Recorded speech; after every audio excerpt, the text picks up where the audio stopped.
Picture this.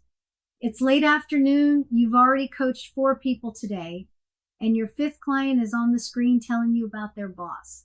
Again, you've heard some version of this story probably 100 times in your career. Your energy tank is running on fumes. And that thing you're supposed to feel, that genuine interest in their world, it's just not there right now. So what do? That's what we're tackling in this video. Let's be honest about something. Every coach I've ever trained has experienced this. You're sitting there nodding, and inside you're thinking, where is this going? Or worse, you catch yourself planning dinner while they're talking. It doesn't make you a bad coach.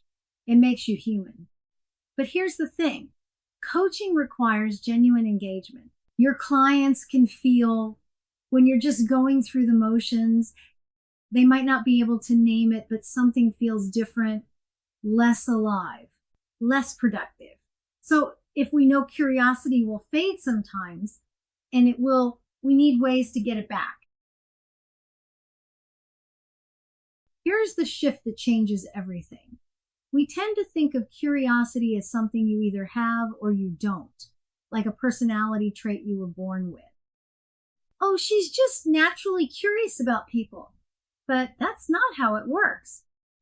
Curiosity isn't something you are. It's something you do, which means you can choose to do it even when you don't feel it spontaneously. Just like you can choose to listen more deeply even when your mind wants to wander. This is good news, because if curiosity were just personality, you'd be stuck. But since it's a practice, a skill, you can develop it. You can get better at generating it on demand.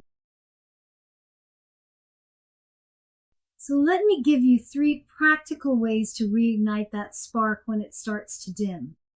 The first one I call leading with wonder. When you notice yourself checking out, silently ask, what might be underneath what they're telling me right now? Not as a technique, as a genuine question to yourself. That question alone can shift something. The second approach is hunting for what's different. Yes, you've heard stories like this before, but this person in this moment is telling it their way.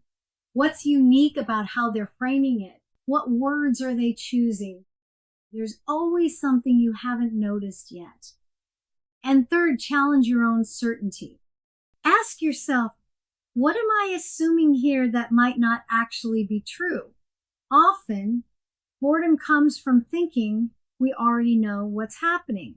When we question our assumptions, we create space to be surprised. I want to share something that's made a real difference for me. When my client is talking and they're getting into a lot of detail, and I notice myself thinking, this is getting a bit long, I've trained myself to shift. Instead of waiting for them to finish, I think, I wonder why they're telling me this. You see what's happening there? It's the same moment, same client, same story. But instead of mentally tapping my foot, I'm now genuinely interested in their purpose. Why this story? Why now? What's at stake for them? That internal question transforms waiting into wondering. And wondering is where real coaching lives. Here's what it comes down to. You can't change what you don't notice. So the first step is always awareness, catching yourself in that flat, disconnected place.